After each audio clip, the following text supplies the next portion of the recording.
Smith, and we are talking about what the Bible has to say about government. So far, we've established that God himself delegated human government to human beings, that he made it our responsibility. We've also established that the foundation of government is the equal value that all people have and the protection of that value. And we talked a little bit about the pagan form of government and the Christian form of government. Pagan form of government basically says that the government, the state, is the most important and that the people only exist to serve it. The Christian form of government says that the people are the ones who are important and the state exists to serve them. So, I promised you that we'd talk contemporary history too. So when I think about pagan government, I think about the Kingdom of Babylon, Kingdom of Persia, which are two big empires that Israel had to deal with in their history. And I also think about one king in particular in Israel who has a particularly bad reputation. I just want to look at one thing he did. His name was Ahaz. He was married to a lady, but she was no lady. Her name was Jezebel. She was the daughter of a foreign king, and she was just plain wicked. And he ended up being quite wicked as well. One of the things that they do, this is found in 1 Kings 21, if you want to read the story. I highly recommend that. One of the things they do is Ahaz sees a vineyard owned by a guy named Naboth. Now, in Israel, land could only temporarily be bought or sold. And land ownership and the right to own the land was extremely important, both culturally and in law that God had given the people. So Ahaz saw this vineyard that this guy named Naboth owns, and he wants to buy it. He wants to own it. And Naboth, who is completely in his rights to do so, refuses to sell it to him. So Ahaz is upset about this, and Jezebel says to him, "Why are you so upset?" And he says, basically because I can't get this vineyard from this guy who refuses to sell it to me. And she says, hey, what good is it to be king if you can't do what you want? Here's what you do. They hatch this plot between the two of them that they're going to invite Naboth over for dinner, and they're going to get a bunch of people who are rabble-rousers to basically falsely accuse him of something as a capital crime, which is what they do, and then they end up executing him, and then Ahaz gets the vineyard. This is a perfect example of pagan government. You see that the king thinks he's the most important person here, and that everybody else only exists to serve him, which gives him, in his head, the right to do anything he wants to the people in order to get what he wants. This is pure pagan government. We can also see it in the lives of Daniel and his three buddies, Shadrach, Meshach, and Abednego. I'm sure you all know this story from Sunday school. It's a great little story about the fiery furnace. Basically, what happens here is the king builds a statue, a big old statue, of himself and decides everybody's got to bow down to this thing or they die. What's really going on there? He's basically saying, I'm the most important person here, and since I'm the most important person here, everybody else only exists to do what I say to do. And if they don't do what I say that they should do, then their life is over.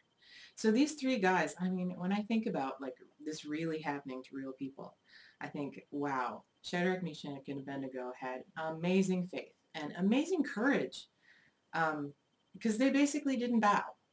They just said, sorry, we're not going to do that. And the reason they said they're not going to do it is because God told them not to. God said, don't bow to any idols. They said, what God tells us is more important than what this king tells us. So they didn't bow. And they got thrown into the fiery furnace because of it. Now, fortunately, God saved them out of that. But it was a very courageous thing to do because they weren't sure he was going to. Daniel falls into the same kind of problem when the king, a different king this time, passes a law that only he can be prayed to for 30 whole days. I think it's 30. Anyways, Daniel continues to pray to the one true God and gets thrown into a lion's den because of it. And then the last example I want to talk about from the Bible is King Xerxes, who was married to Queen Esther. I hope you haven't seen that terrible movie, One Night with the King, because it's just really does an injustice to the story. But because they make it all romantic and stuff. Xerxes was a terrible person, history will tell us anyways. Very brutal. And you can see from the story that he was that kind of a guy because he hears rumors that there are these people among them who who have different customs and who don't really want to bow to his authority. And so he decides with one sweep of the pen that he's just going to get rid of them. They don't bow to his authority. They don't have the same customs. Therefore, sorry, we're just going to kill them all and take their property. This is pagan government in its essence. The government is the most important. Everybody else exists only to serve them.